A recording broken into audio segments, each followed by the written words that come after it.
Hey, what up there, YouTube? About time I did a little review on my AR15. This is a DPMS Oracle. We're going to make this quick. One of my favorite guns I've ever shot was an AR15, a buddy of mine, so I decided, it's a high time I bought one. I bought this thing about 3 years ago, and I've been putting stuff on ever since. I go through, I get something, I like it, I don't like it, it stays, it goes, trade it, do whatever. But I found the pretty much just the stock model over at a local gun store, and decided finally to pick one up. And so I did, and been happy ever since. We'll start at the front, work our way back. I bought a Rainier Arms muzzle compensator, the XPS. I really like this one because it keeps the muzzle rise down, keeps me on target. I like the gases explode the side. The drawback, it is louder, actually a lot louder than the A2 style birdcage. It does have what they like to call their version of a flash suppressor, so you kind of get a blend of both. That's why I kind of went with it.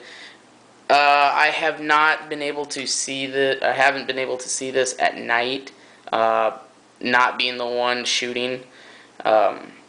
So maybe sometime I'll do a video on that, but I think there's other ones out there, so we'll just probably skip over that. I went to the Yankee Hill gas block flip-up site. Was kind of a pain to get off, but actually all I did was stick it in the freezer, and it just popped right off. But if anybody has trouble getting the gas block off of a DPMS, anyways, I went with the Yankee Hill flip up hooded iron sight. Little hard to see. There's also a Knights Armament V post in there. If anybody does or has any night stuff, it works out really well. It's easy to pick up your target and just keep it between the two posts on that. Never a problem. Fit the first time I got it on there. Put some Loctite on this. It will wiggle its way out, but I put maybe 500 rounds and they haven't moved since. So, and it's gotten pretty hot, so it's not going to expand. Anybody that looked at one of those, this thing works out really well. I got the MOE handguard. One of the things I bought for it before was a quad rail. I just went with a cheapo UTG quad rail. If anybody watches Nut and Fancy, a little shout out to him. Actually, I do a lot of research off that guy. He's great. The UTG quad rail adds a lot of weight, and Nut and Fancy's big on weight. That's probably his number one thing. How heavy is it? You're gonna be humping it around all over the place or what? But I switched to the MOE handguard.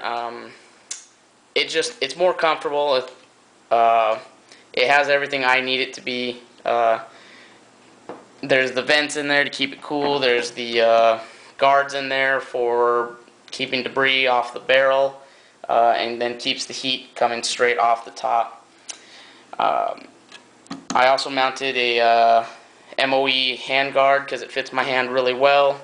I'm not a big guy, so I didn't need one of those really long ones. I don't want a bipod. I'm not going to be doing any precision shooting, and if I'm on the ground, then it's going to be resting on something else rather than a bipod, probably this or my arm. On the other side, I have a tactical light, stream light, Polytac LED. Works great. I got the switch on the back, so everything lines up for my thumb. Especially if I wanted to keep it in close, I can turn it on, turn it off. Doesn't even click. You hear that? Doesn't even do anything. It's just that quiet. Bright CR123 batteries on a cheap mount. I'll probably switch to. I think Magpul just came out with a mount for Surefire light, so I might look into a little research on that, but for now this works. Moving on, I have the EOTech 512 with the GG&G flip-up sights. I went with the EOTech because I like the sight picture. I like how wide it is. Your field of view is. I used to have a aim point on here, Not knocking on aim point, just not for me. I'm not the looking down the tube guy. I like more of a field of view. That's why I got the flip over magnifier. We'll go into detail on that one. It's a primary arms deluxe magnifier with the primary arms flip to side mount. You pull back, slips over, works great. This is for something if I want to reach out and I'm shooting at 200, 300, and so on. Everything's in line. Didn't even have to adjust anything. It does come have little screws here for adjustments, but I mean, how much do you really need to adjust when it flips over and it's almost perfect right out of the box? So, good job, primary arms. Anybody that's bought product from them knows what I'm talking about. I also have the Magpul flip-up sight, flip-up iron sights. Love these guys. It's really flat, Gen 2. I like the dual aperture, so you can flip that down. You got a bigger sight, and then I don't know why or what for, but both sights flip down for some odd reason. It just might be built, or maybe there's an actual purpose for it. I haven't really figured that out, but it seems to do that. But I like running the small little hole. I do have the bad lever on here by Magpul. I like using this one for locking the bolt in the rear. It's nice to just be able to use your finger, your right hand finger, to flip it down or flip it up, whatever you need to do to either charge it or lock it back. Oh, there, I'll just keep it in safe for more added. I also went with the Myad grip. I've changed out the back a few times to the larger one, to the thinner one. I just seem to like the middle of the run, or middle of the, what's it called? I guess the average size one. I went with the no finger groove there. I have in the storage compartment what I like to call the 2 oh shit bullets. For all you zombie lovers out there, if I've used all my rounds and I have nothing left, and this is the oh shit, there's nothing left and I don't want to be a zombie. So there's that. Oh, it also has the Magpul M-Bus front side adjustment tool in there. It comes in real handy. It fits actually really well in there. I don't know if they planned that or what, but it just seemed to be made for it. So that's what's in the little storage compartment. I'm not going to switch over to anything else. I don't want to put the bolt or the firing pin in there. I'll just keep that in my tactical vest. I also have the Badger Ordnance charging handle.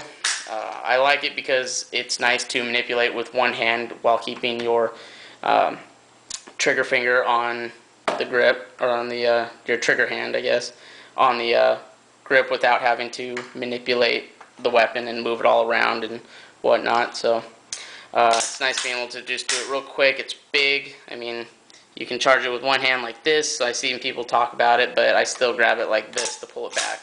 So it is what it is. I also put the Magpul ASAP ASAP plate on there with the Magpul sling. As long as you guys are keeping count, I am a big fan of Magpul.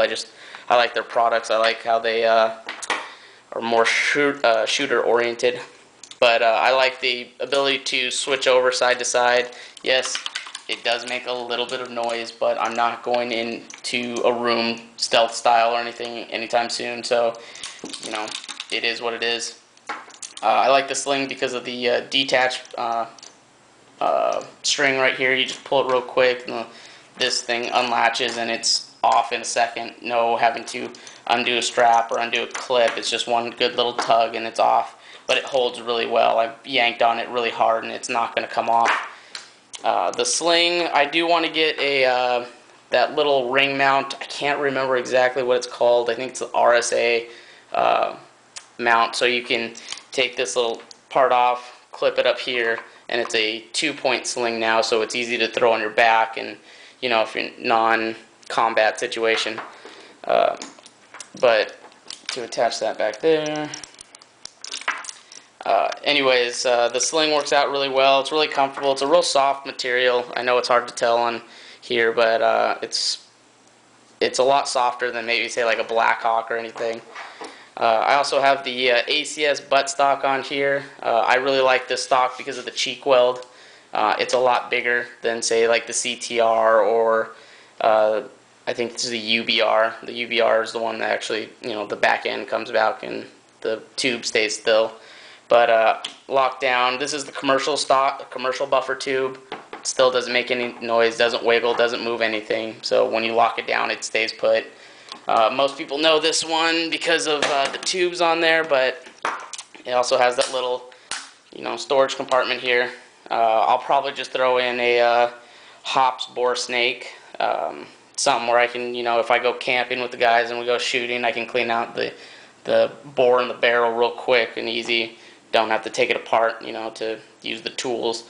So I'll just probably throw one of those in there. I'll probably put one side will have AA batteries, the other side will have CR123s, one AA's for the EOTech, CR123s for the flashlight, and that's basically it. And I don't want to add too much more. I'm not going to put any lasers on here. I'm not needing to laze up a target or anything. So other than that, it's a great weapon. If anyone's shot one, go for it.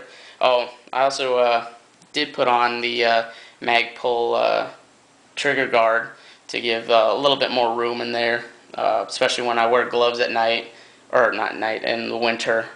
It fits a little bit better. It's a little bit more room, a little bit more comfortable. But yeah, great gun, great weapon. Again, back to Magpul products, running the P mags, 5 or 55 grain bullets. Great little magazines. Never had a problem with them. Dropped them, cleaned them out. Real easy to clean out with that little, pin right there, or the detent spring. Other than that, thanks for looking. Comments are nice. Negative comments, whatever. I probably won't get back to those. But thanks.